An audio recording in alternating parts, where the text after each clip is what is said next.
the auditorium this evening. And there's a number of folks that are going to be performing that are from prior years that are going to be at the high school, and I think it starts at 6:30. So I don't know whether we can get through what we need to get through in time, but I know some folks are interested in attending, so we'll see if we can do what we need to do in that time period. And also, just as a reminder, and because we're in this room, we do not have as many microphones as we normally have. And so we want to make sure that anybody that speaks does use a microphone so that not just us, that we can hear it, but anybody zooming in and listening needs to hear it as well.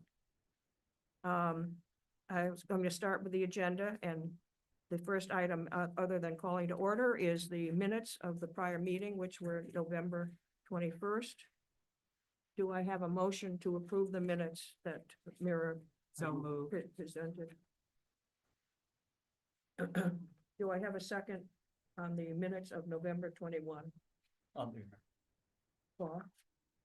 Is there any discussion on the minutes of November 21st? All in favor of the minutes of November 21st? 1, 2, 3, 4, 5, 6, 7, 8. We were all here. 8-0. The next, 9-0. well, but wait, were you here for the meeting? No, I don't think you were here for the meeting. So I'm going to say, oh, right, I'm going to say it was 8-0. Yes, sir. Yeah. So I'm. So I'm one just- abstention then. I'm just going to put, that Ron is abstaining.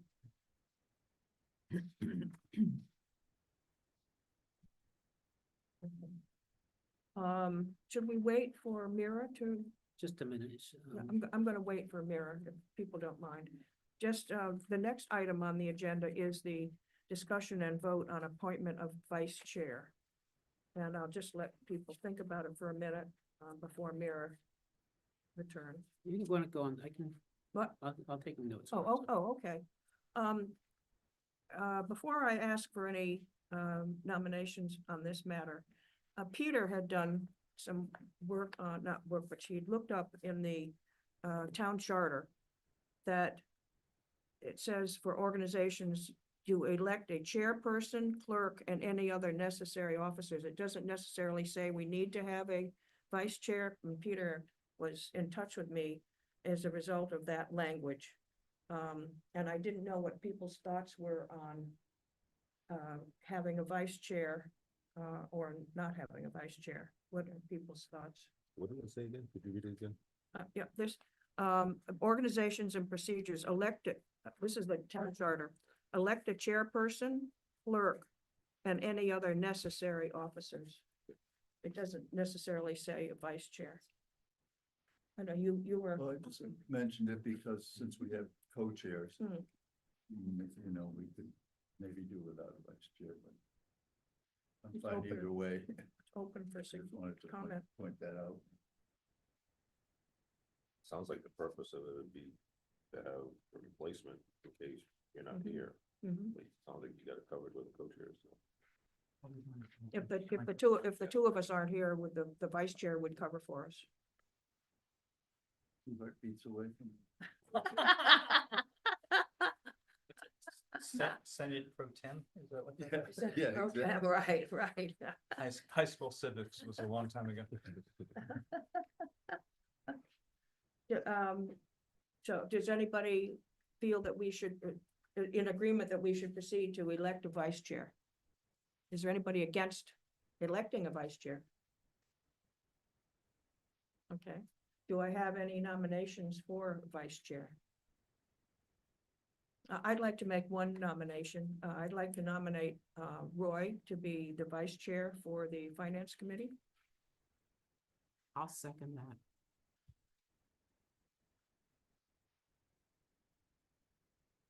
Is there any discussion on any other nomination? You want me to recuse myself? No, you don't have to.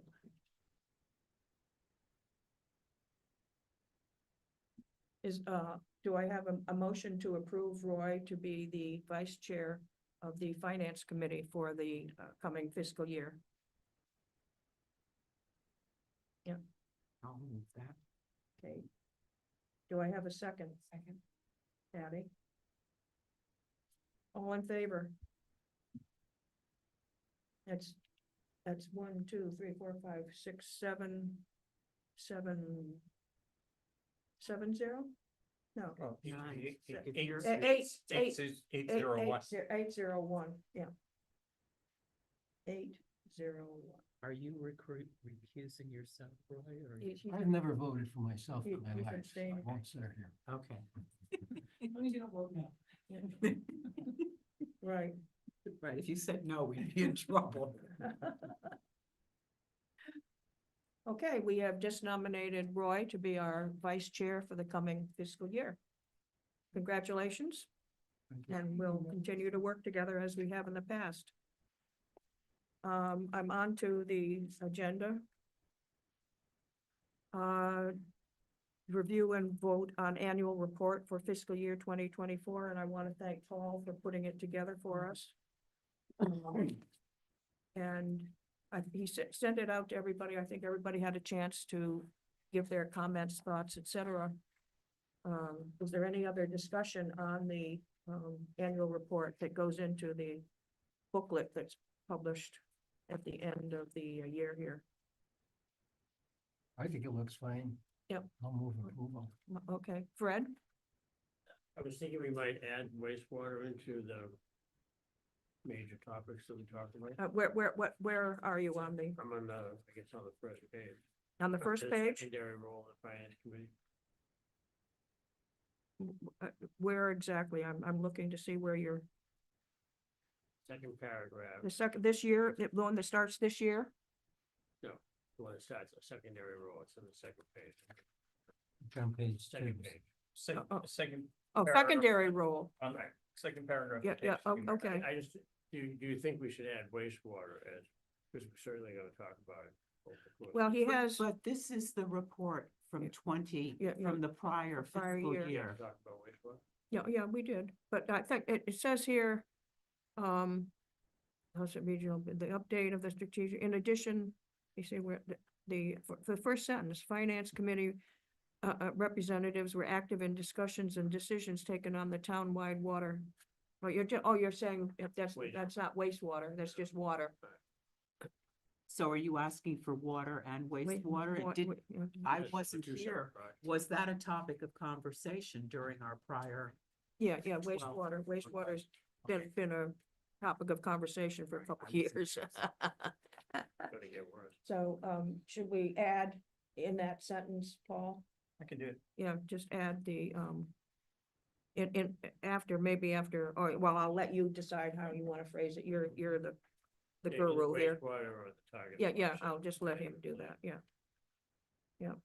Are there any other additions, comments, etc.? Do I have a motion to approve the annual report as amended just now? I'll make that motion. I'm sorry, Roy? Do I have a second? I'll do that. Fred? Any further discussion? All in favor? Thank you, 9-0. Okay. I want to thank you, Paul, for doing this. Yeah, thank To quote Mira, my pleasure. Until we ask you to do it again? Yeah, then it won't be, but until Then it won't be your pleasure. I've got 11 months. Oh, dear. All righty, moving on. I'm on to number 5 of the agenda, follow up on 5-year capital plan and fiscal year 2026 capital budget, and I'll let Rich proceed from here. I didn't, I just wanted to make sure it was on the agenda because I wasn't able to be here in person last month. Hmm. And I just presented it to you. I think it's pretty straightforward, and I think at this point, most of you understand the philosophy of it. So I just want to make sure that if you had a question that we talked about it. A couple things I just want to point out. There's been one change, the version that you have. So when we update this later in the cycle, you'll see that there's been $50,000 removed for a phone system under IT. Um, the phone system we have is end of life right now, or will be by the end of June. So it necessitated us having to move faster than I thought. Luckily, it was already in the plan. So it's a good and a bad situation. The bad, I guess, is I think it's about $8,000 more a year in the operating budget. Because everything's on the internet now. It's a voice over IP phone. And everybody sells these things on a per unit, per month cost. You can't just buy something anymore and own it for 5 or 10 years. You So- lease it? So it's a month-to-month lease, so to speak. You can add units, phone units, take them away if you no longer need them. So we did a good job of eliminating all the unnecessary phones to kind of whittle down that operating piece. But the good news is, back in the day, it used to cost a couple $100,000, $250,000 for a townwide or organization-wide phone replacement. That's gone. Through some negotiations, we got a pretty good deal, and they offered us the phones for free if we signed up for a 3-year cycle. So we got, the phones used to cost us upwards of almost $500 a piece. So for 130 odd phones at $500 is a pretty good savings. So it's a pretty good trade-off for the operating budget. So anyway, we're carrying 50 grand that will be coming out. A couple of individually significant projects, not large enough to get to the capital projects committee meetings, but I certainly want to mention them here. We just got an award and pieced together some different funding sources, and we're receiving subsidies of about $130,000 through the Mass Save program to do a electrification project of the HVAC systems at the fire department, which has been out of service for the last Been a 2 problem for a summers, while. and they've been using window units. So that's just about to kick off. I just got the notification. That's not in your plan, but that's good news. So I want you to hear that, but it also does lead into a couple other things. All the buildings on this municipal campus, the police department, the fire department, and town hall have HVAC problems. So what is in the capital plan, now that I got that sorted and I got it fast-tracked, the police department's next, and there's a $300,000 placeholder in the capital plan for the police department. These are all electrification projects, and what that means is I'm hopeful that we can get more grants because the state is incentivizing to do this. And there also will be energy savings to the operating budget of some amount, not huge amounts, but every little bit helps. So can you ask turn that off? I think he's playing his music in the room next door. They're having a party out there? So anyway, so there's 300,000 for the police department. And that's gonna be, I'm anticipating if I can get the fire department project done in a certain timeline, that'll be eligible, and we're very likely to receive funding through the Green Communities program for that. So it's in the capital plan, but funded by a grant, and that's what I hope happens. So we're keeping it that, which leaves the town hall of $550,000. If the timing works out, or if we can string it along another season, I might end up pulling out this 550 of free cash for town hall HVAC.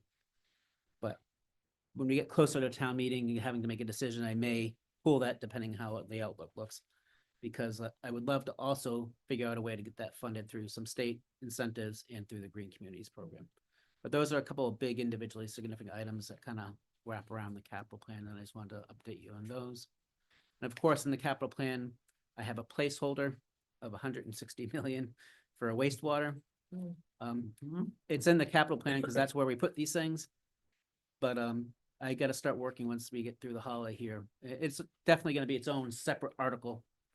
And we got to start doing some education and working with the capital projects committee on informing the public and informing the committee as to all the moving parts. We're hoping to have 30% design plans and cost estimates. Was it January or January 31? So it's going to start coming a little bit faster than it has been. It's kind of been on a slow roll for a little bit. And but anyway, those are the big items in the capital plan. Most of the other items our recurring maintenance programs for facilities, fleet replacement, and equipment. On the wastewater, are we going to meet the state requirements, the timing? For what? Don't we have to have certain things in place within a set time period in order to meet their requirements for wastewater? Yeah, so we need to. Right, so we need to, get on what's called the intended use plan, the IUP. Mm. Of the DEP, and that has certain timelines as far as doing certain testing and applications and permitting and all this good stuff, which is what we're working on now. Mhm. So we're gonna meet those timelines. The timelines we're most concerned about aren't necessarily hard and fast dictated timelines. It's just, what you see coming down the road with funding opportunities. So critical for us is to be able to participate in the Cape and Islands Water Protection Trust, Mhm. which we will be able to participate in. The question is, how much of a subsidy will we Yeah, get? yeah. Right now, the trust is on record of holding firm on a 25% subsidy. But everybody on Cape Cod is Is there now gonna be enough starting, money for everybody that is needs now it? starting wastewater, and that's the right, fear. yeah. If we get another year out and certainly another 2 years out, Mm. that 25% May starts be getting less. chipped away. So Mm. that's piece number one, and then piece Yeah. number two,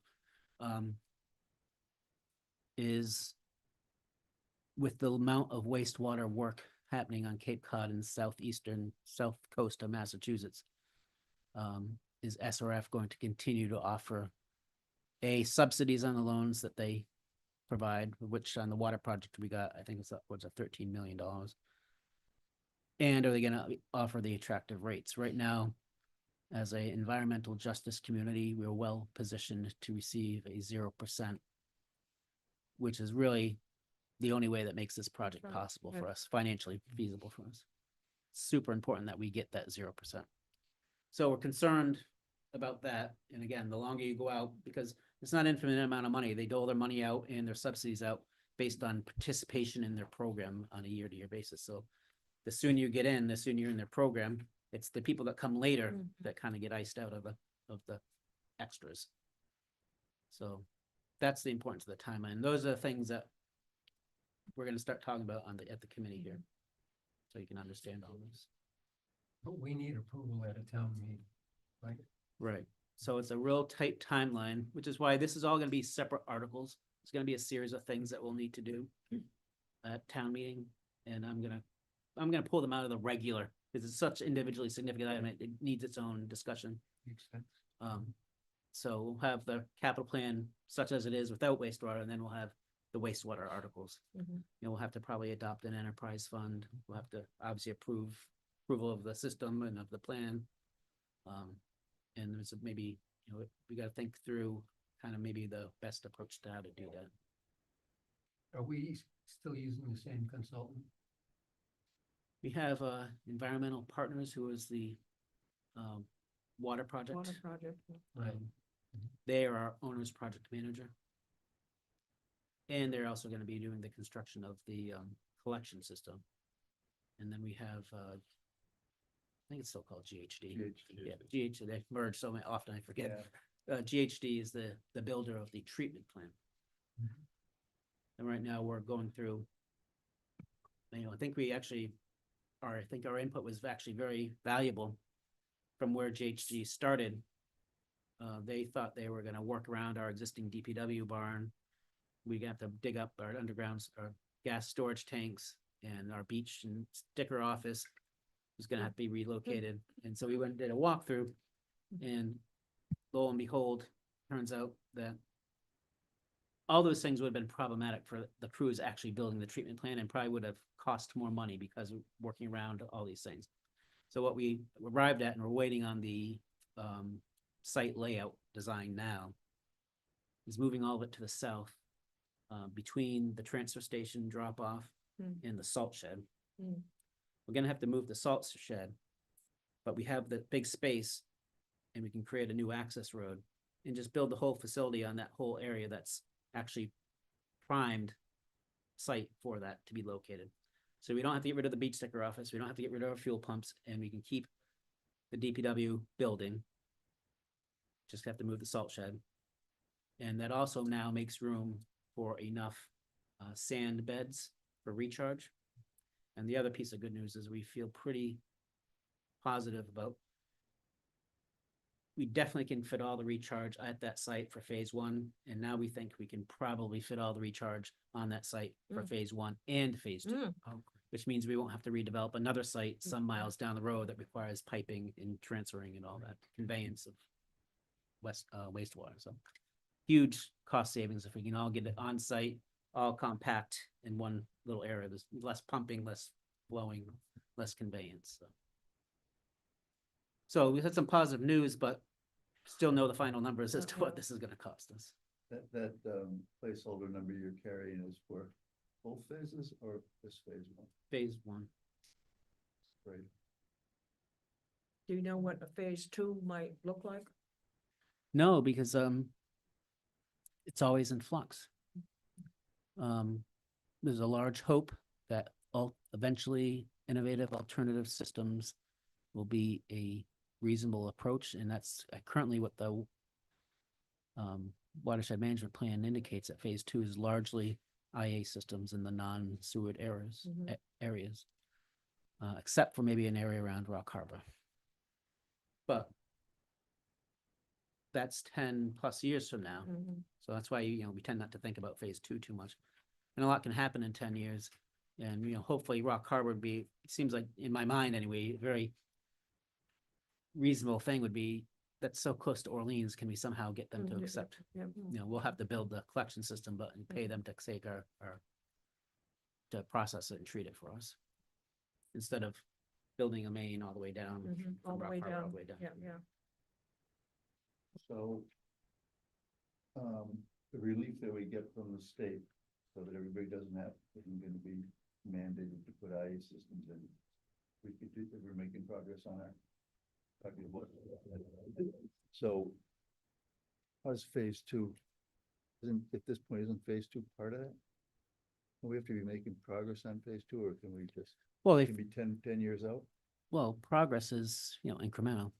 So, for example, in Yarmouth, because I worked a lot, I'm very familiar with their plan. Their progress was they're gonna do a phase every 5 years for 40 years. They had 8 phases. That's progress. Because you can't tear up the whole town all in 1 year and redo it, right? You can only do what you can do in town. So, phase two, and then ultimately it might become phase 2A and phase 2B, so who knows how this might shake out. So I wouldn't worry about that so much. It's more of what do we got in front of us right now.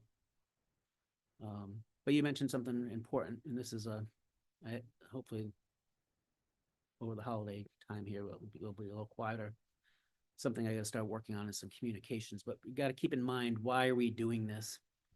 And you mentioned we have a watershed permit and watershed management plan. Because there is now a state law that if we're in a nitrogen sensitive area, everybody's required to install an IA system.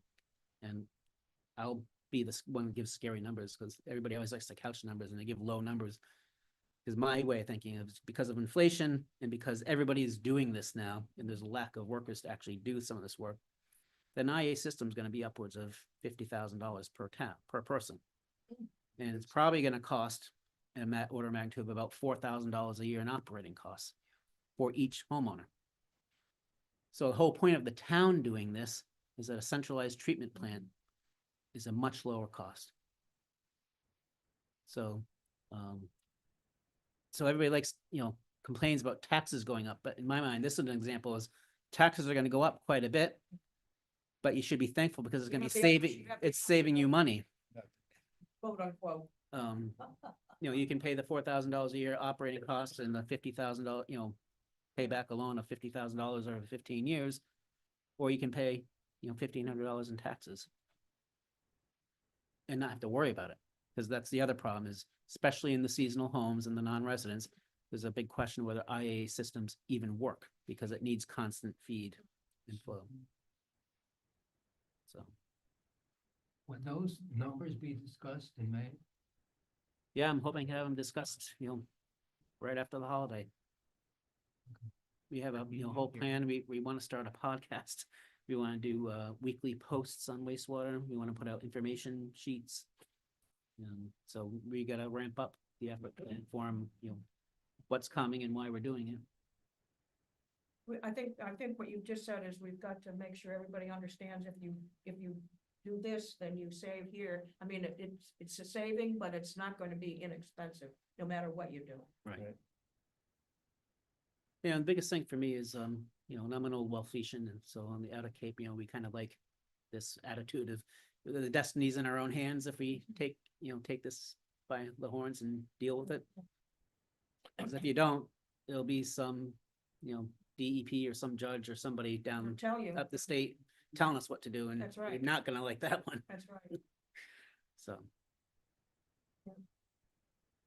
Maybe useful also just as laying out those alternatives that the if a town has this gets stretched out by X number of years and we have to borrow at market rates rather than the 0% financing, then it's not, I mean, 1,500 you mentioned, it's Right. something higher, and then it's do it now and get it done, wait a while and pay more, or eat the $50,000.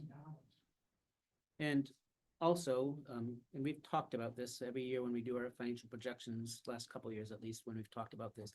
And every year we talk about on the operating budget, I remember a couple of years ago, I think it was Rick, that, thought maybe we could use the 1.5 million of short-term rental money for the operating budget. I'm like, I was adamant, no, I mean, ultimately he came along and we had a unanimous vote on the operating budget.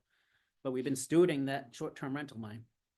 So I haven't done the math lately, so that's not off the top of my head, but 160 million bucks is a lot of money. It sounds like a lot of money. It's a big number, right? But when you break that down over 30 years at zero interest, now we're talking 5.3 million a year. Which And is now a that's bit more manageable. And if manageable. 25%, 5% is funded by the Cape and Islands Protection Trust, Mhm. and now we got 1.5 million of our short-term Short-term rental rental. money. Now we're getting down to something that, hey, we can swing this, and if we get some subsidies, further subsidies from the state, because again, we got, I think it was like 13 million for the water project, so if we can get, 13, 15, 20 million dollars of additional subsidies and debt forgiveness on some of these things, we can chip away at that 5.3, and all of a sudden it becomes something that you can do. Something possible. Yeah. So, Don't you think you should keep phase two in the picture though? Because these numbers barely work at 160 million, and if we're out 30 years, but in 10 years, we're gonna spend another 100 million. Where's it gonna come from? yeah. Well, in Jump 10 years, off that in 10 years, bridge, we're gonna have to build another school off. too. I don't know. Should I plan for that one? No, you can't plan for Hope not. everything, right? Inflation, 10 years from now. I think it's just too far out too unknown, too many regulatory, too many environmental changes that will affect what that's gonna be, so it's almost, We're gonna, so, 60. Oh, yeah, No no. more plate that number. This is true. Yeah. I think part of it, the way that you explained it to me, Rich, though, was so it made so much sense and it's so logical that we as a community all come together to work on this together rather than in each of our individual homes. And one of the things that Rich and I talked about is there are not a lot of people who can put in these new systems into people's homes. And if they are limited, the number of people, then they can charge whatever they want to charge. So, what might be a $5,000 cost could end up being 15 or 20, or, okay, go find somebody else to do it because I'm charging you $20,000. So I forget, lost track and I stopped trying to keep track, but at one point I was up to Cape wide. There's $6 billion worth of wastewater work going on, wow. On I should the have, Cape, all just the- on Cape Cod. Yeah. We should all just bought backhoes and dug trenches. We'd be doing pretty good. Does the tech school have They- a yeah. chance for, I can sign up for a backhoe? Or maybe they can train how to be installers of certain. Oh, dear. So, Oh, dear. Alrighty. and I guess there's no questions on that. I just want to reemphasize, because it's relatively new, we've been talking about this for a while, but it's actually in place this year. If you look at the capital plan, the 5-year capital plan on the facilities section, everything is a straight line. Every building is listed, and every building has a straight line funding, whereas before it was a little bit off. Up and down. But that's because we did, and I explained this to you a few meetings ago. We had that engineering study done. Based on that, we kind of know what the replacement cost of various components of the building are over the next 20 years. So we straight line that. And on top of that, you know, because I think town hall, for example, is $120,000 a year. So if somebody wants to know why do you need $120,000 a year? Well, we know that we're gonna have a roof in year X. So you need, you know, 600,000, well, in that case, it was $1 million for the roof, I think. But that was covered by insurance the last time. But it's twofold. We have projects identified over the next 1, 2, and 3 years. I've met with each department. I've met with the DPW director and the facilities manager. And we are all on the same page as here's the priority projects for the next 1, 2, or 3 years, if we have that many, and scheduled them out. So we know what the 120,000 or whatever the amount is per building is going for in the short term. And we have a indication of how much we're gonna need in the long term. So the extent it's not being used in short term, it's being built up to pay for those big costs, whether it's window replacement, roofs, you know, whatever it is. So I think it's a good plan. It is, but it is different. And somebody might ask, why is this the same number for the next 5 years? Have you thought about this at all? Yeah, we did a lot of thinking about it. It's not, you know, I would get that point, you know, it seems like an obvious question to me, because if I saw that, I'd be like, is there really any thought behind this? Or are you just throwing numbers on a page? And the answer is we've put a lot of thought into it. Are there any other comments or questions on the 5-year capital plan or the 26 capital project, capital budget? I just want to say that, I think it's really wise to Kate, be, excuse me, I'm gonna ask you to. it's really wise, I think, to be communicating this often. And you said podcasts. Are there going to be letters that are going to people's homes and explanations and meetings for people to come to? Yeah, probably not letters, but definitely put it out on social media. I would like to think that I'm gonna do some information sessions. I'll do some videos. Great. I'm gonna, Good. once I've I'm hoping between now and January to, now that I've met with you and I've kind of introduced the budget, probably tomorrow, Mira, or Monday, post the operating budget book on the website. So I might do a little video that, hey, this is available. Take a look at it. If you have any questions, we'll be doing a presentation to the Joint Finance Committee Select Board, and come in and see me if you have questions and want to know about it. And You then, know, I'm just thinking about the people that may be homebound and who may not have access to necessarily a computer. And I'm wondering how we could reach those people. but we could work, you know, to that point, you know, there's probably are people that are identified through our senior center. So I can work with Dorothy, Great and idea. if there's anybody she's aware of that can get out information. Yeah. Good. Has the state given us an end date when this must be done? The wastewater? Yeah. No, and that's kind of the problem. You know, it's a double-edged sword, I guess. Yeah. And, you know, we hate to be under the gun and have a deadline. On the other hand, sometimes you need a deadline to get people to move. Yes. Right? Yeah. Make them understand that it's necessary to be done. I mean, this has been an issue on Cape Cod for, I mean, I've been working on this for, well, it's been longer than I've been working on, but I've been working on it for 15 years. And it's always been, well, the state's never gonna make us do anything. And then the CLF, you know, sued and they won. And now the DEP's slowly but surely ramping up their regulations. And so that's always the threat. Because we do have to file reports annually through the Cape Cod Commission, it's called the 208 plan, to demonstrate that we're making progress. That's been very liberal and flexible. Progress could have meant almost anything, because nobody had done all the planning and testing that needed to be done. But at this point, pretty much everybody has done the planning and the testing. So now what is progress? Mhm. Now progress is, well, you've done all that and you know what you need to do. Do something. Mm. And so now we're into the kind of the implementation part. So my feeling is, I think we're gonna see it ramp up a little bit, get a little more restrictive and tighter.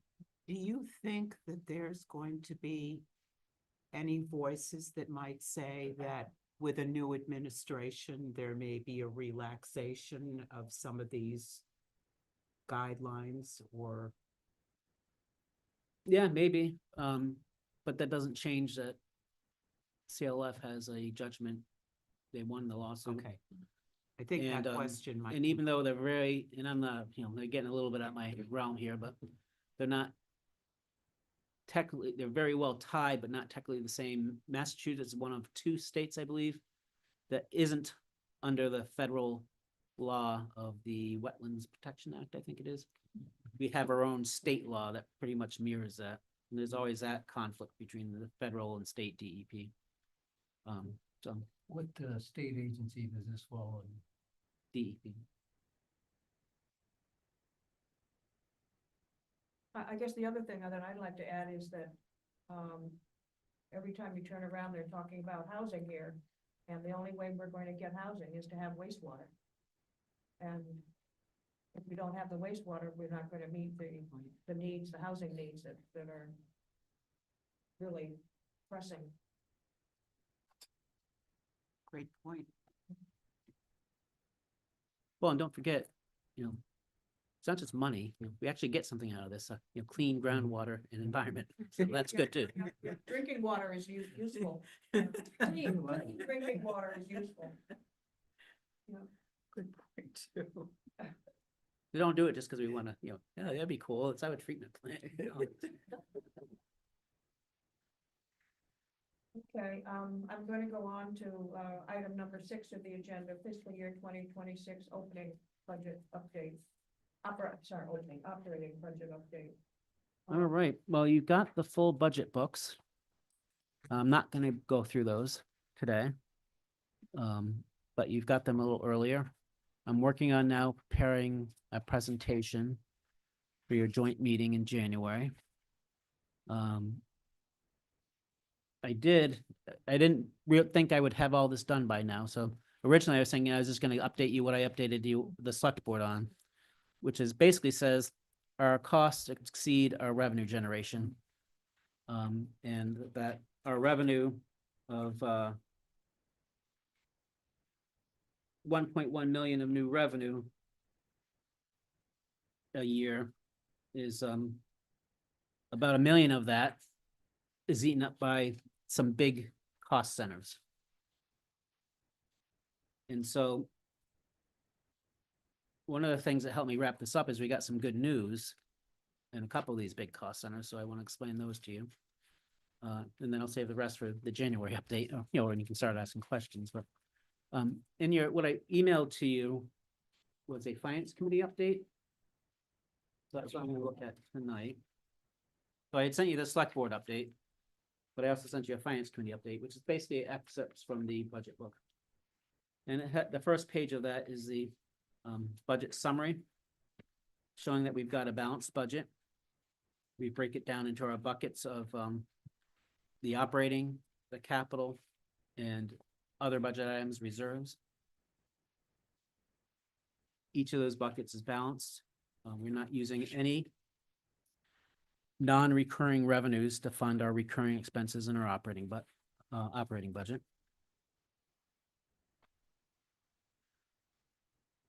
I also have a summary for the water fund in what was sent out. And I point this out because this is going to be problematic and it'd be something that I need to work on in the upcoming year. What this shows is we have a new water operations contract. Again, going back to the DEP, they require that you have 2 people on site, licensed people. And that was part of the increase. But basically, we have about $1 million of operating costs for the water project. When we raised rates last year, my projection was that it was gonna generate about $850,000 $80,000 of water revenue. And that was supposed to provide for some degree of capital. So at this point, 880 isn't a million. So there's no capital I can take out of there, and we're short a little bit. So I'm using retained earnings from the Water Enterprise Fund to balance the budget for the year. Last year we did that too. But there was a expectation that we were actually gonna have sufficient revenue and it was just gonna earn back. In this case, we may or may not. So that means I've got a year to figure out what we do. Now, the easy thing to do would be raise rates again to make sure you raise $1 million. And that might be part of it, but I philosophically have some issues with that because we are now nearing, we will be pretty much by the end of the summer, complete with the water project. So we'll be 100% complete and 99.998% of the town will have water available to them, but only half of them have connected. And I don't know that philosophically, I or you guys like raising rates on the 50% that did what they ought to have done and connected to the water system and everyone else is skating. So, one of the things I'm thinking is maybe we'll institute a connection fee. If you're not connected to water and you want to connect, you're gonna have to pay, but put it out in the future. So people want to avoid that, $1,500 or whatever it is cost, do it now. Do and it we'll now. we'll get you connected. If you want to come in later, fine, you can come in later, but you're gonna pay You that have to extra pay. for all that foregone capital rate that you've not been having to pay, but that you're gonna get the benefit of down the road. So things like that. And, especially with wastewater and, PFAS, testing requirements. We might have requiring some properties to connect, especially some of the big commercial properties, which would generate quite a bit of revenue. So, Did we replace Whitewater? no, Whitewater is the vendor. Still, Yes, we just put it out a bid yes, today, so. they were, That's $1 million. that's, just about 800,000. And then there's a salary for our water manager of about 100, a little under 100. And then some of our own costs. We have to have some maintenance and repair costs in there. So this is in their budget book, which we'll get into the detail when we go through our departmental meeting. I just wanted to kind of give you the overview today. What are you looking at there? This is one, the finance committee update that was in the email. You- We should have this. Well, if you have the budget books and you don't have this, I'll try to reference the page in the budget book then. Where you started, in the budget book, Right. the very first video. When we start with the 13,000, the first one, on the left, it's 17. Right, Upper right. number.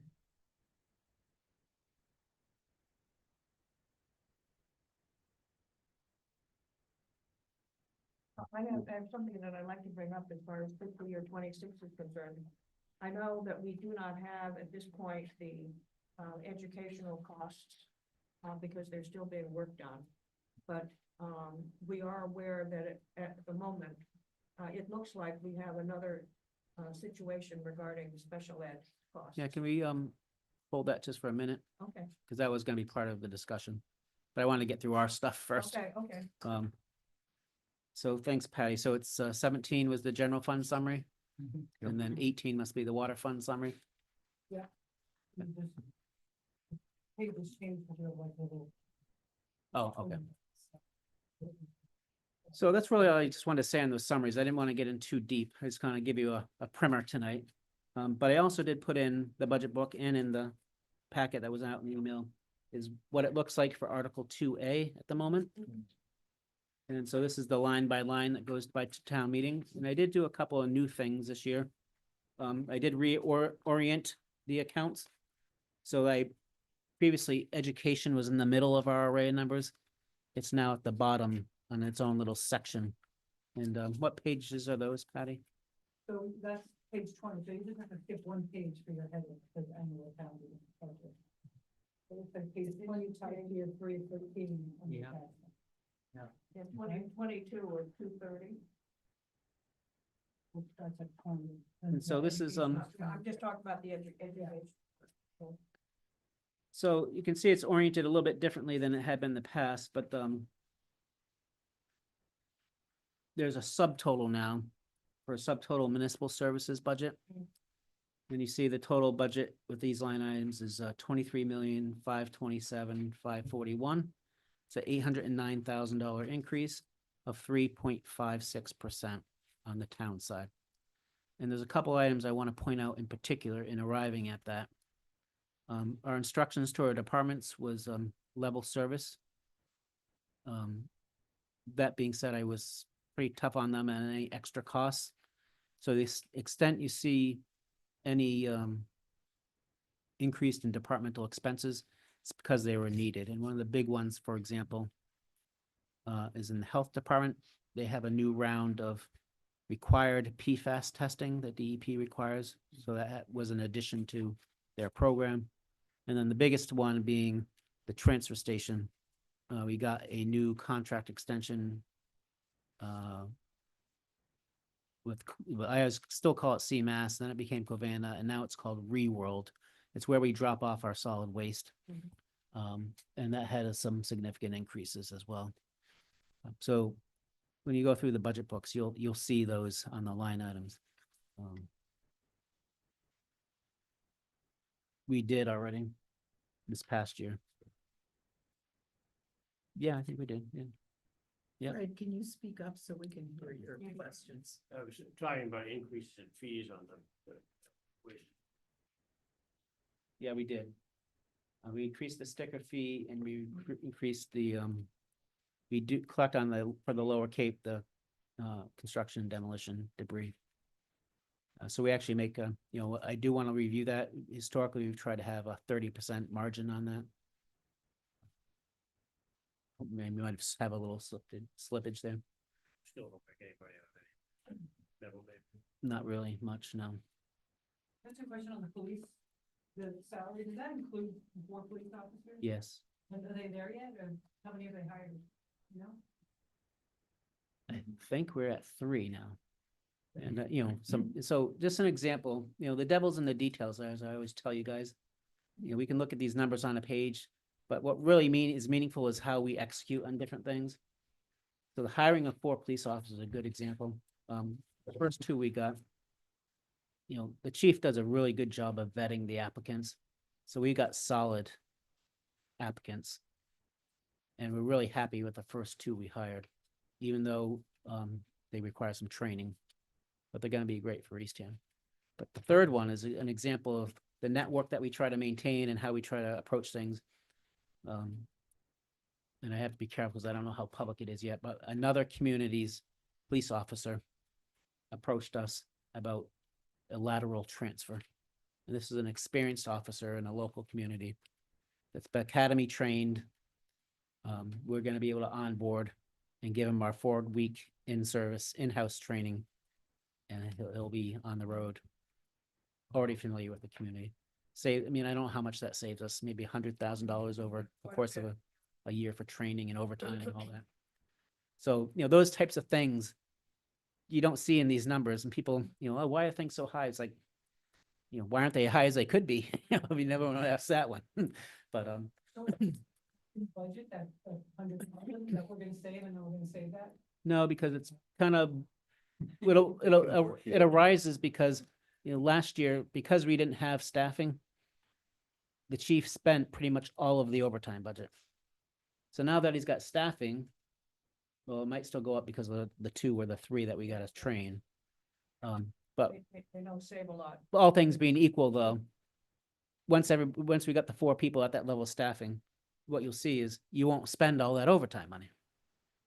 So, it used to be a common question, like, well, if that's so good, then why come you not reducing the budget? Well, because other things still happen. It's really more of, and as I always say this too, is it's not what you budget, it's what you spend. And so I'd rather spend my time working with the department heads that we're spending the least and have a flexible budget to do things when they need to be done. And then, as you know, if we're doing our job, we have, and this was, a couple months ago's presentation on the year end, we have savings on our appropriations, that becomes free cash, that goes to our capital plan. And I should have mentioned this on the capital plan, but I was talking to Jackie about this, and we have not done any borrowing for basic capital plan items after the first year that I've been here. Because of free cash. Because we're generating free cash and we've got a plan. And, you know, you go to, you know, next door, to another town, and they've got gobs of articles, individual articles for this truck, that truck, this piece of equipment, and they're all individually small pieces of borrowing. And it's just kind of crazy to do business that way. So we avoid a lot of that stuff and the costs associated with it. So. So for FY 26, you're projecting 51.5 million. Where you looking, Roy, on the, What page? oh, I Roy? see, yeah. Mm. Yep, so that's the combined budget between the operating, the capital, and the funding of reserves. Right. 51.5, and it's funded by mostly the property tax of 40 million. Almost 5.7 of local receipts. 775,000 of state aid. 1,000,001 of other available funds, which is our ambulance fund, things like that. Right. And free cash of $4 million. So what percent increase does that represent over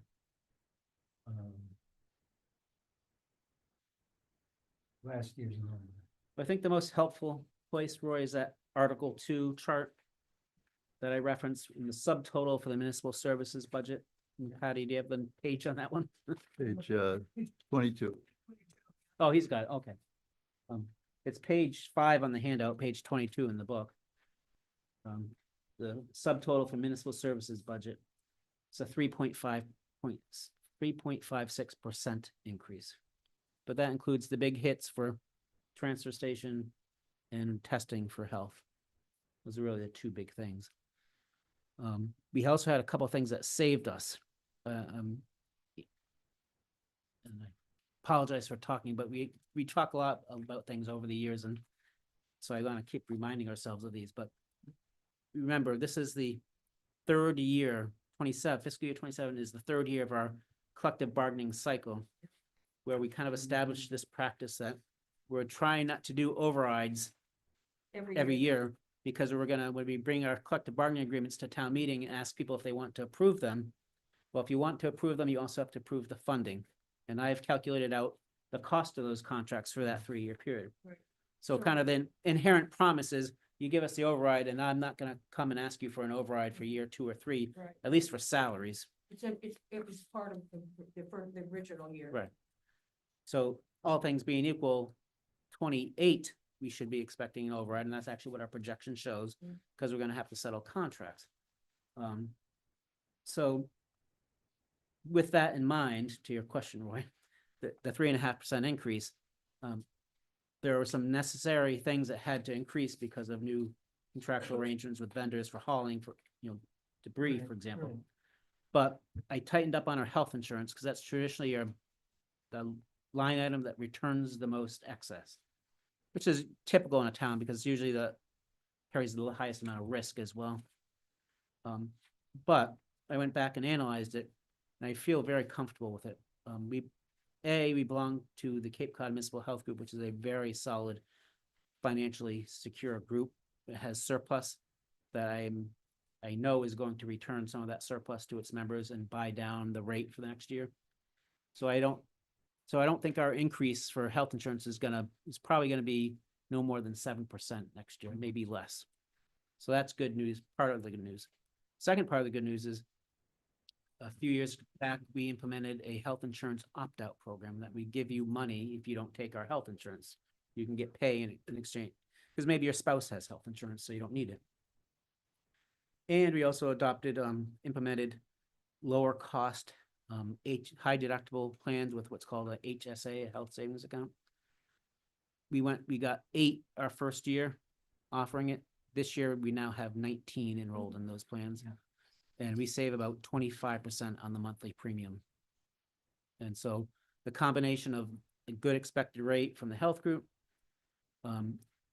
people going to the opt-out plan and not taking our insurance, and the HSAs have jumped up quite a bit, and just a general shift in enrollments from higher cost plans to lower cost plans. All those savings combined almost offset the cost impact of a 7.5% rate increase. So I've held the health insurance line pretty much neutral. That's line 49 on the Article 2A chart.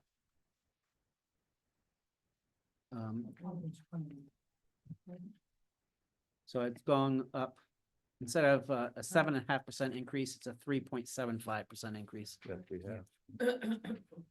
And the only reason for the increase, I felt like it had to go up, is because I didn't know what the 4 new officers were gonna be taking yet. The other area right above that, employee pension, line 48, on the same page, is actually a decrease. Right. And I gotta track this one down. I'm not sure exactly how it happened, but there was some sort of actuarial adjustment that happened to our pension plan. It's not our own run pension plan, we're part of a county-wide plan. But I had to do a double take, because usually that's going up 5.5% to 6% a year, which would have been, 150 grand maybe. Right. Looks a And, little strange. So we saved that 150 grand and got a little bit of a decrease, and that certainly helped to balance the budget. So those were the two big pieces of good news. Mhm. Is education still a wild card out there? Yeah, so if you get past that chart, the municipal services subtotal, then we have the education section. Page And- 22. I know we've talked about a stabilization fund for the special ed, and I've seen some of the numbers for the East Ham Elementary School Yeah. for this year, and they're Yeah, not Question. good. not good. So usually I'm surprised that we even got the information at this point, because normally we don't. And so when I started putting this draft together, I put in a 3% placeholder for education. That's not going to And fly. based on, and I sent out the elementary school budget in the email with your packet, so. Preliminary budget. Preliminary, so I don't wanna get too. They have a way of, the schools have a way of whittling things down over time, so. Hopefully that just gets better. But, but I did talk to Bill before that even came out and asked about the sped situation.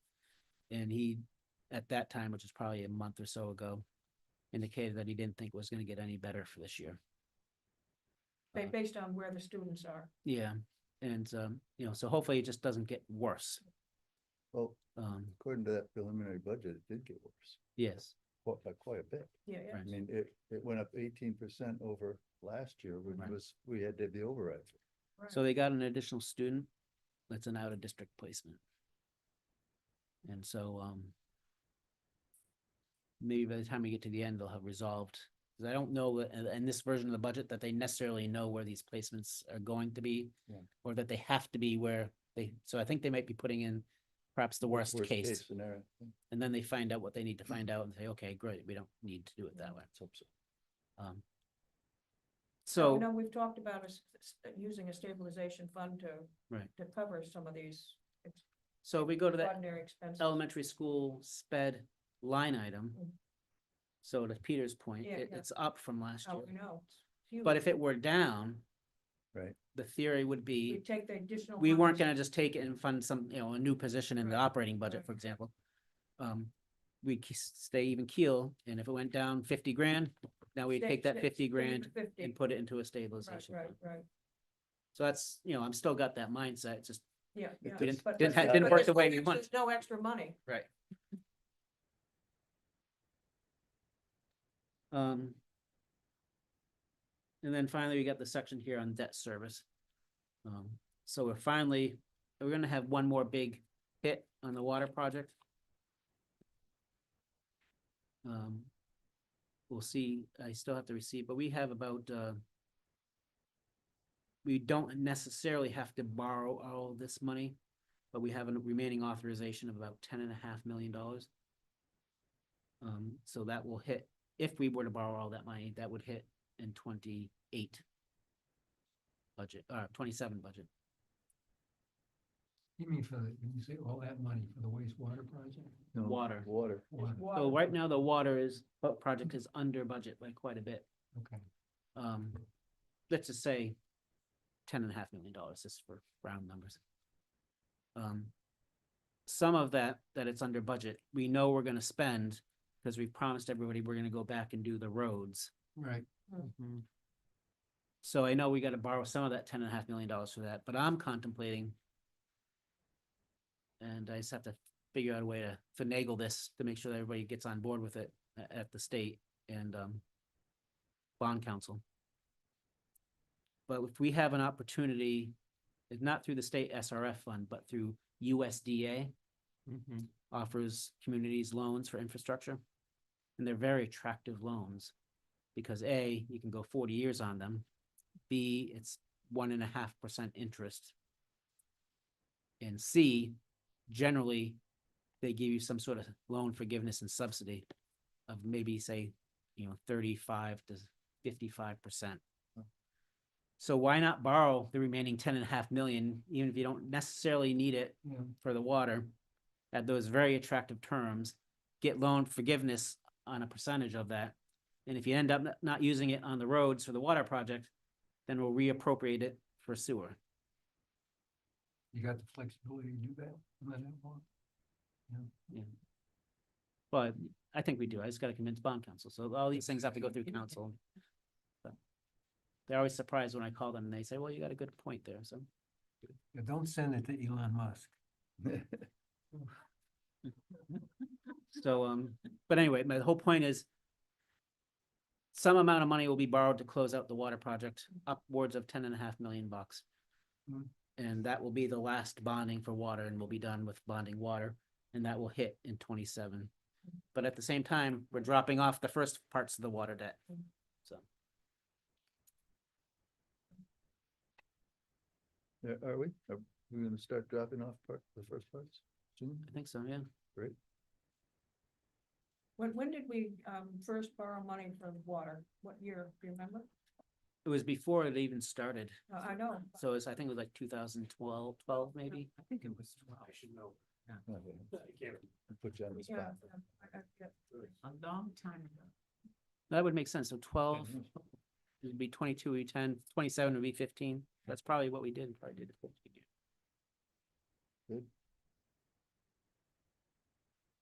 We have money in the capital at the stabilization fund to paint the tower. Can you move the, The question was, do we have money in the stabilization fund to paint the tower? No, that was the point of the rate increase last year, was to get our then current water operations contract and all the other water operations costs fully funded. Then, extra, I think it was 125,000 or maybe 150,000 extra, which is gonna go to capital stabilization for water. But that's with the new contract, that $1 million, that's what's wiped out. But, we got a couple of good things going on. And we haven't talked about this for a while, so maybe some of you might not know about this, but we did extend our water mains into Wellfleet under an intermunicipal agreement. what, where the theater is, Yeah, well, even further, past Maurice's, Maurice's campground, yeah. Wellfleet is gonna pay us $850,000 for that. We had some cost associated with it, but we're gonna recoup all those costs and have that, and I'm gonna put that into the water enterprise fund. So that can go for capital. And then the drive-in hookup, we charged $250,000. And I think that's just been paid.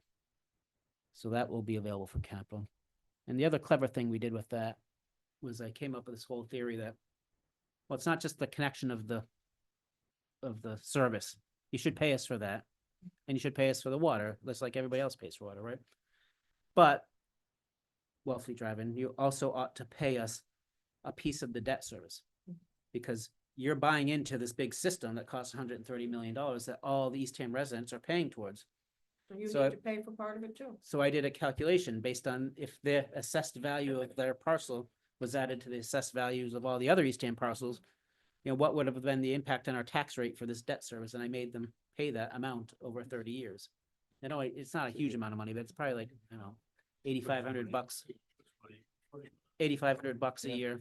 But it's more the philosophy of it, you know, hey, we're building up the system that They, you're. they wouldn't just- be able to have what they're getting if, Right. if, Yeah, they're sharing in the capital cost, yeah. And the It makes- infrastructure. which is what Provincetown and makes Truro almost aren't doing in, sense of- with the schools. Thank you, Rich. Quote unquote.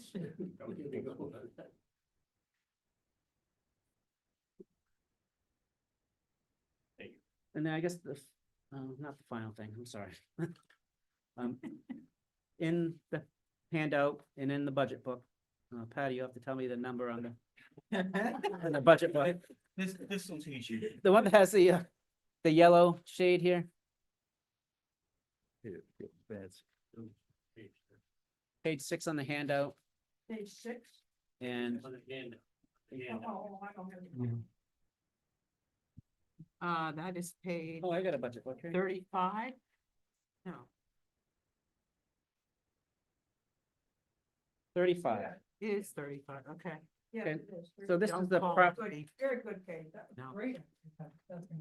So this is the property tax. So the question is, what's this do to our property taxes? So I always do this projection, right? And I have multiple years here. So it shows the calculation of the tax levy. And the most important thing that I gotta work towards is that we stay within our levy limit. We can only go up under Prop 2.5% a year, plus the new growth of the town. So that's this calculation, and we can exempt certain things that were voted to be exempt. And our levy limit for the year is 40,125,000. All the appropriations that were in that Article 2A, that were in the summary that we talked about really briefly, that are funded by property taxes, add up to 40,081,000, which means we have $43,000 of excess levy capacity. Yes. So if we can get the schools excess down to 43 grand, we got it made. Yeah, I was gonna say, For a lot of people. So what's that turn out to be for tax wise? Well, we have 74. to make some assessment, judgments on the increase in values. We do think values are gonna increase a lot less than they have been increasing, but an increase nonetheless, which would result in a tax rate of $7.74, which I'm just go to the bottom now, because we always go on the median, which means the median taxpayer is gonna pay $5,806, which is a $189 increase from where they are today. Looks good, Rich. Great. Looks amazing. Thank you, Rich. We're not there yet, so I'm not Yeah. gonna. Yeah, no, you can't, don't count your not- chickens. Yeah, Um, Sorry. So that's the property tax. The next page on 36 is an important page because, you know, this is a item of discussion and some flexibility that the finance committee might want to weigh in on. Is the local receipts. So these are the local receipts that we're contributing toward the budget so that we don't have to rely on the property tax. And the key takeaway here is at this moment, our budget is about 80% of our prior year actuals, which means we got a 20% cushion. So we got the 43 of excess levy capacity, and if we needed another, 20 or 30, Peter, we could boost it up, and instead of having 80% of actual, be at 85% of actual. We have a financial management policy that we can do that internally. Anything over 85, I gotta notify yourselves and the select board. And anything over 90, I need a vote. Because that's where you start getting tight and get into trouble, but we do have some challenges on our local receipts. I'm a little nervous. We have receipts from cell tower rentals on our tower behind in Northeast Ham and behind the police station. That has to go out to bid. I'm hoping that we get at least what we have gotten historically. So that's a little pause for concern. Cannabis revenue has been drying up. You see more and more shops opening up Cape. For a few years, we were the first one you came to if you're coming from up Cape. Now you got 2 in Orleans and Brewster. 3 in Orleans and 1 or 2 in Brewster. Brewster. And I So, think they even closed one in Provincetown. yeah. You do see in the middle of this page, a number $956,000. That's the solid waste fees, up from 840,000. So that's the result of the rate increase, which we anticipated having higher costs. So that's why we did the rate increase. So that proved to be timely. we also, there's a new state law that reduces the amount of interest we can charge on late tax payments. So under penalties and interest, which is about, third of the way down, we budget $85,000 in 26. If you go back a couple rows, you see the actual for 24 was 131. We gotta be careful there because the new rate is going from a 16% rate to, I think it's a 7% rate. So it's gonna more than half reduce the interest that we collect on late payments. And then finally, under short-term rental, if you look at the actual for FY 24, we had a great year. The highest ever we received, 1,704,000. And then FY 25, we budgeted 1,160,000. And then 26, we're budgeting 988. So let me explain that to you. We've talked about this when we did the financial projection. But the theory here is the 1,160,000 represented funding of the wastewater planning debt. We were paying for that, a portion of that from short-term rental, and the town center plaza debt. So the town center plaza debt went down a little bit this year, so that's part of the reason it decreased. But the other part of the decrease, remember, this is just a part of the plan and part of the theory. All things being equal, which they're not, but if they were, we did have some debt drop off of non-exempt debt, which means I was able to raise a sum of money, say $120,000 extra last year, because I had debt service payments of $120,000. But when that debt goes away, I don't have the expense, but I also lose the ability to raise that money on the property tax limit. So what I'm trying to do is, as I lose the ability to raise that money for the exempt debt, I decrease the amount of the short-term rental funding, trying to keep the property tax hit equal. Because if you paid $120,000 of property taxes last year for debt, and now you pay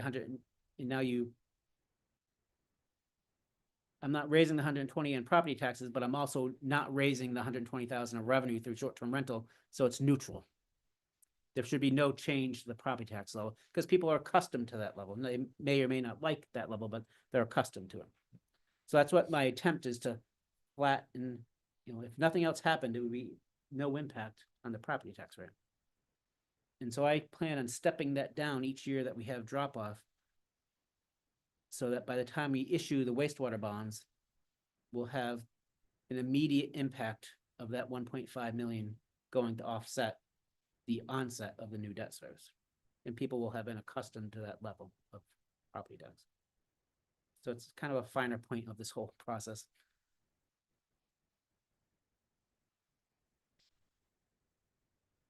And then finally, and I think Mira printed these out on these big sheets that you have.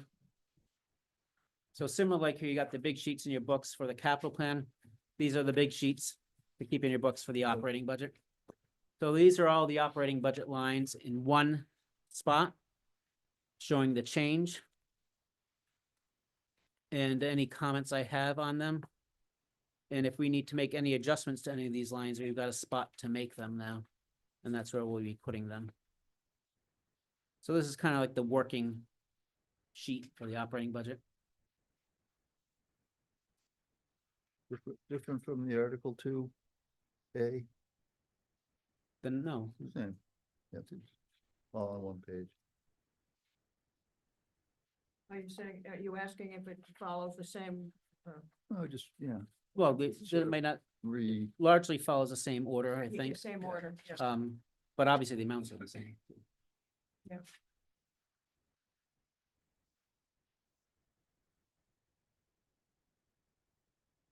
Oh, and I guess the big thing I do on here, and this is what I bring with me to town meetings, so when somebody asks a question, why did the COA budget go up X number of dollars? Yeah.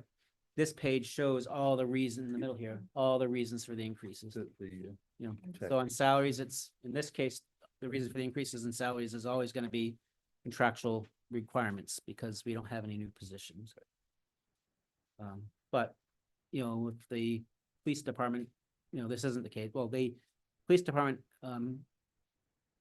had a request for about $35,000, I think it was, to pay for their body cameras in their operating budget. No, got a So if that made it into the budget, that would be one of my, would be Yeah, its own item notes. as an explaining item. So when somebody asks, why did the budget go up?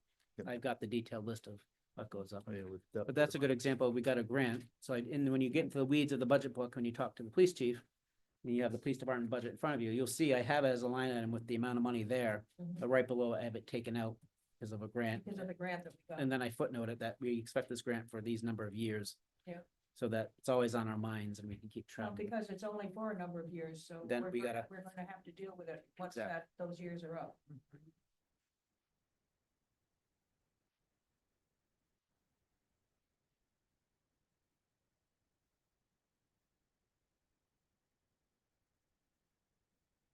I've said enough.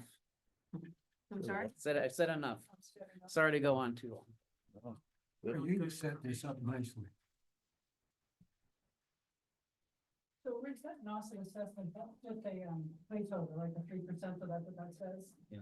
Because Peter, when you sent, doesn't that show that our ratio of students really isn't gonna change this year? I think we took a hit on that a little bit too this year, Yeah, we got a, 1.8. I got the enrollment numbers. I think it's not just our enrollment numbers, and the enrollment numbers relative to everybody else's numbers as Right. well. Our total participation is up about 0.21%. Yeah, 2032, 2061, yeah, and we don't have the tech yet, right? We don't have the tech, I didn't see the tech numbers there. It's 0.2, I got the tech numbers. So you got, it's up 0.2, but it's 1.8 percent above last year. Remember last year was 3.5 or something, and it had that big, huge impact. Right. So this year is 1.8, so it's gonna be substantial. Not as bad as last year, though, it's kind of, but a lot better than Wellfleet, 8%. One of the things I did, and we'll fit this into our monthly meeting schedule at some point. It's probably too much to talk about during budget time, but maybe in the spring or the summer, I took those enrollment numbers for the last couple of years and scheduled them out by grade. And then I dropped down a year and shifted the grade. Now, you don't know who new students are coming in Right. or might be leaving, but all things being the same, it tells me what's our participation percentage gonna be in the middle school versus the high school. Because we get assessed based on those numbers. So if you have in 1 year, a heavy class load and it's moving through the district system, the district grades, whereas another town has a light class load, for no change in the operation, you could have a huge shift in costs. And that's, one of the main reasons we opened up the agreement to try to Right, the 3-year average. have an average instead of a spike, but.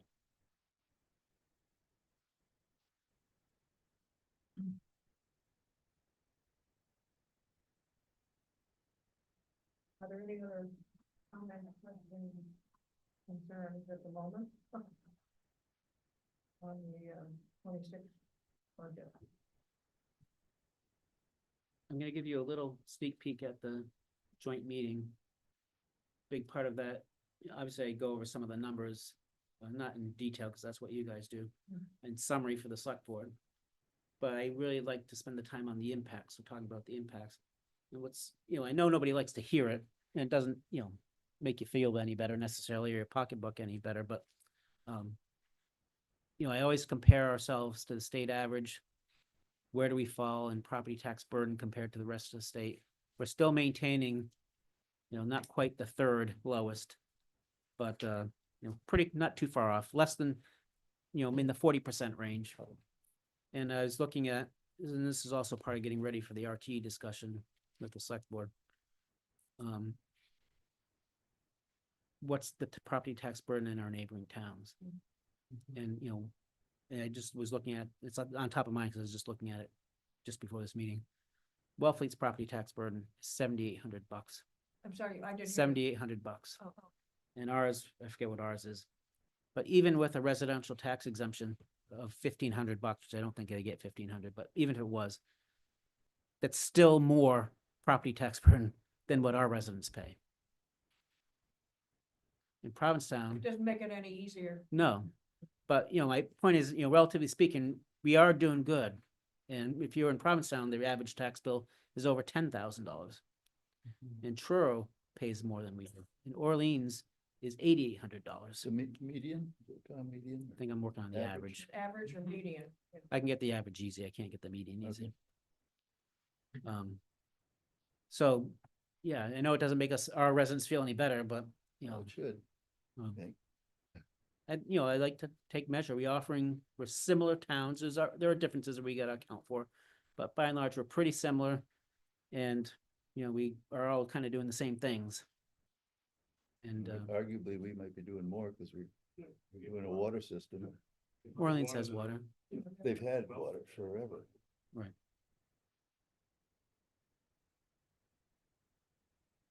So, Brewster's not gonna have to do, wastewater. They're Mm. not, you say, No? because, geography. And one reason was that they preserved so much land, conservation land. They prevented that from That they don't have the being nitrogen, developed the and they don't nitrogen have all that. sensitive areas? right. They've got the big thing going on though with the old camps, sea Oh, camps. sea camp. What to Yeah, do with that? with their own That problems. that didn't get passed. like- No, it did not.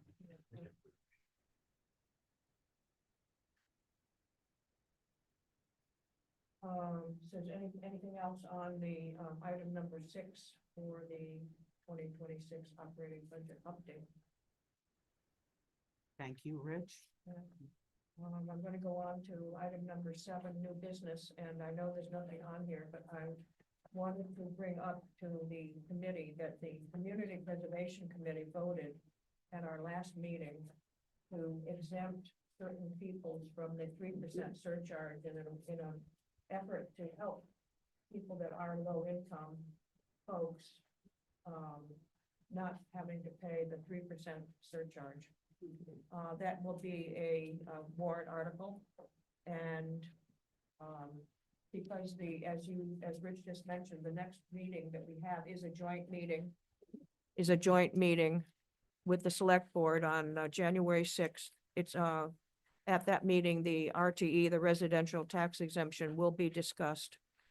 And, so I didn't know what the Community Preservation Committee passed would be presented, and how we should go about that. Yeah, well, I'm actually working with the assessor now on that presentation to the select board. Okay. So I'll include that. Because we have the resident taxpayer assistance fund that's new this year Right, that, is supposed to go to,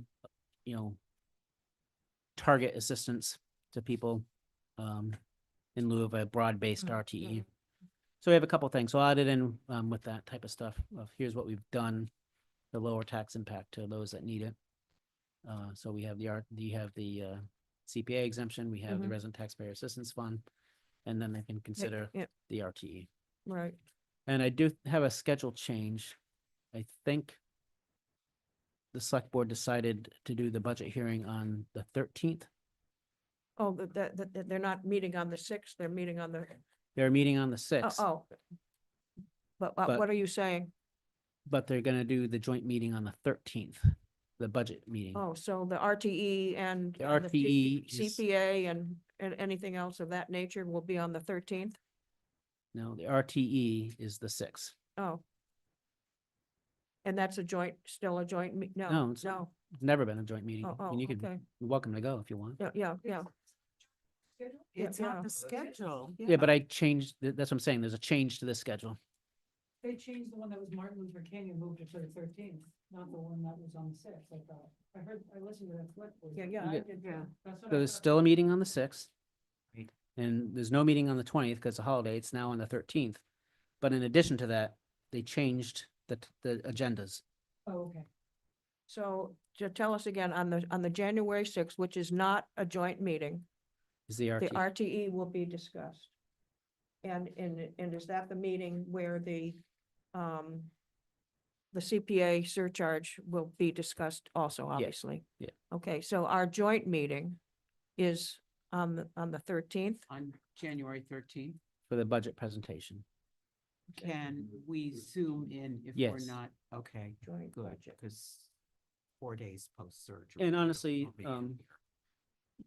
like I said, you'll get from that you didn't get tonight is just property tax impacts comparative. You know, I'm not even gonna go into the amount of detail we went into tonight. Mhm. Cause it's like, not that they don't care, but, Yeah, yeah. they just need the high level and they rely on you, got folks for some of the details, so. I don't need to kind of beat that. They just need to know the impacts. So our regular meetings are the first Wednesday of the month, so we would be meeting on the 8th. That's our normal. No, I'm sorry, I'm thinking of CPA. I'm getting my committees confused. Wow. Sorry. Third Thursday. Third Yeah, Thursday. yeah, CPA is the first Wednesday. I'm sorry, that's me. Who's on first? Yeah. So, our next meeting actually will be on January 13th, which will be a joint meeting on the budget. 113. And then, I don't know, we'll have to decide whether, well, our normal meeting would be the third Thursday of January. Pete, you got the schedule there. What's the? what's that? 13, 14, 15, 16, 17, 18, 19, 20, 21, 22, 23. January 23. Is that a Thursday? Is that January 23? Yeah, and it Okay. says budget review, debt, elected and general town administration. municipal Okay. budgets. Okay. Okay, so 123. So 1/6 is the RTE, which is not a joint and it's not requiring us to attend unless we're interested. On January 13th, and the January 6th meeting is a Monday. On January 13th, another Monday, we will have a joint meeting with the select board on the budget. And then our normal meeting date would be January 23rd, the third Thursday of the month. And that's on the schedule. Yeah. To review certain departmental budgets. Mhm. So we'll review debt, elected in general, town administration, finance, and the town clerk, Mhm. and unallocated. Do I need to talk to you or prepare something or regarding the CPA exemption? No. Okay, because the last time you told me, based on the assessing department, that they had come up with a figure of 12,000. Is that, I didn't know whether that had additional work was being done or whether that number had changed. No. Okay.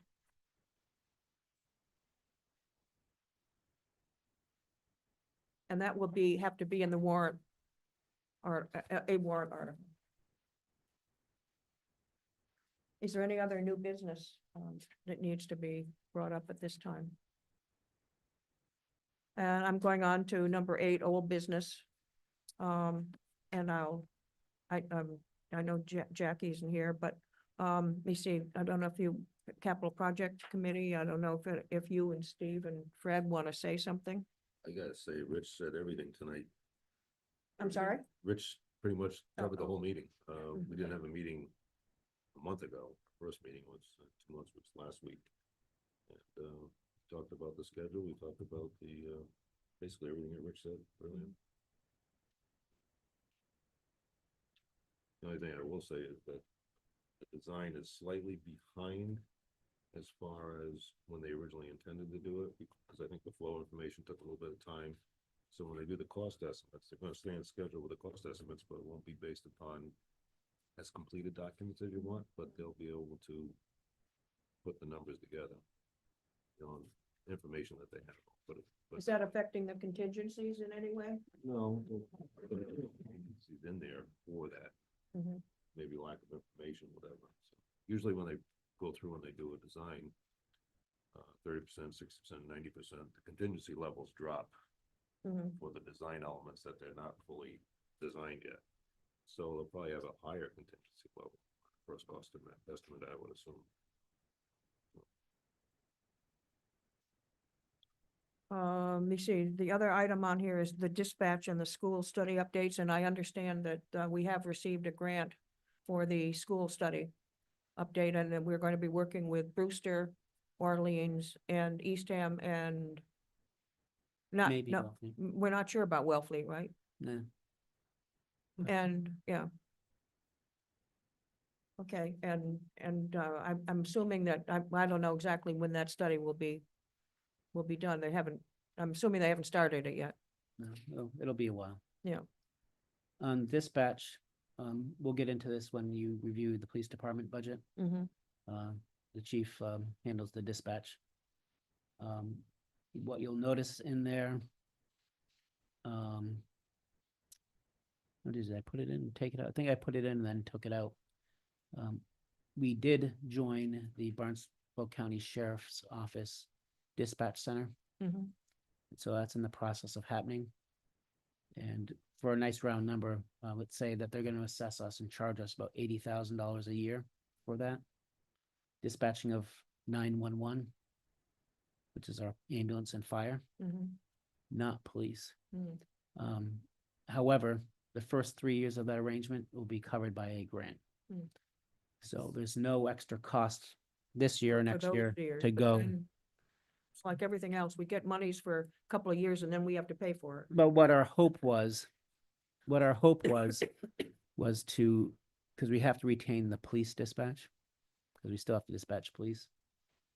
So we were hoping to share that service with another community. Mm. And they couldn't pull the trigger to do it. It would have been an opportune time for them to do it, but so, you know, if that had happened, then we would have shaved half of our dispatch cost off, Mm. and so would have they.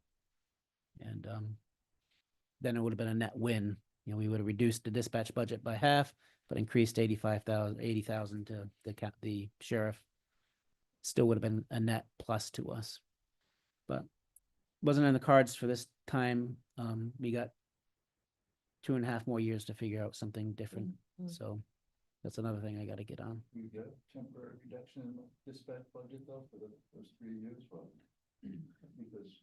No, don't have because, as much for them to do, right? If they- yeah, they still gotta be there though. So, yeah, well, it won't cover 12 from midnight to 8, you know. So, How are we doing? well, let's save the discussion for the chief when he gets here, but it's really an operational decision, quality and risk management. Maybe someday we'll get. We'll get another town to share, Share, or yeah. the sheriff is pursuing a regional facility. And when we get to that point, then maybe they have the capacity to take on the police piece as well. So when you say the sheriff of regional, how, all of Cape Cod or how, yeah, yeah. That makes sense. And I just want to comment on the regional agreement. It was discussed at the select board meeting the other night. They're asking for about 3 months to review it. The current agreement, Jackie is going to be representing Eastham. Jerry is going to be representing Eastham, and I think Jerry might have been in touch with you.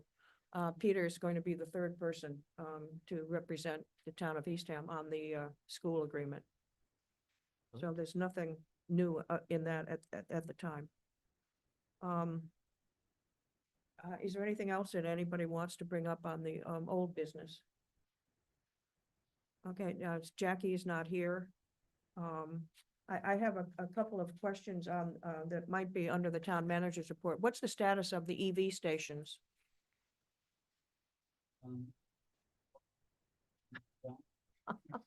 The ones at the library don't work. Signage on them. The company that we got them from, Mm-hmm. and just recently, got connected to start charging and maintain them, decided to exit the business in the United States already. Apparently there are some providers that will take over the service, but there's some concerns about security concerns and other concerns. So, at this point, I would prefer just to not do that, and we're just gonna go back to what we were doing, and the ones that work, we won't charge. We'll charge as long as we can, but when that stops working, we'll just not charge like we did. We do have, as part of the, what is it called? I forget the name of the grant program, but there's an infrastructure program for EV charging station infrastructure throughout the United States. And they measure this in 50-mile increments, and as it turns out, Eastham is 50 Oh, miles 50 mi- perfectly, or a perfect location. So we got, Mass DOT out here. So in a way, it's kind of good news. Mhm. Um, When you say out here in Town town hall. hall, and they want to put in super fast charging, highest tier charging stations. And we'll replace those ones that we've got. Once this goes through, they're doing all the engineering, they've got to do permitting through Eversource. And then DOT has to approve the project, but we're pretty confident they'll approve it. And this is all no cost to the town. Yeah. but that doesn't have any bearing on the two that are at the library. No, So we should be putting something up saying yeah, that they're not in service. Well, he said that Mira was gonna put up a sign. Yeah. maybe put up a nice bow. Yeah. Thank you for your interest. Don't work anymore. No, we'll figure out something. We'll maybe do something artistic with them. And in Yarmouth, we started a program where we had artists come out and Yeah, paint. yeah, They- paint it's them. Complaining about all the ugly utility boxes on Yeah, the side of oh, the yeah, store, the green yeah. boxes. So we got permission to paint them. And then you run the risk of half the town loving what you did Yeah, and the yeah, other whatever. half It's coming like in the- here like up the freaking street, out. Up the street near Nickerson's Yeah. gas station. Yeah, Lots of they're people half did it. not like that. And a lot of people do. Yeah, yeah, yeah. Okay, is there anything else that anybody would like to bring up? Do I have a motion to adjourn? Motion to adjourn. That's Roy. And do I have a second? Having, Paul? yeah. All in favor of adjourning? I have, 5:40, what, Mike, 5:40? Oh, I'm sorry.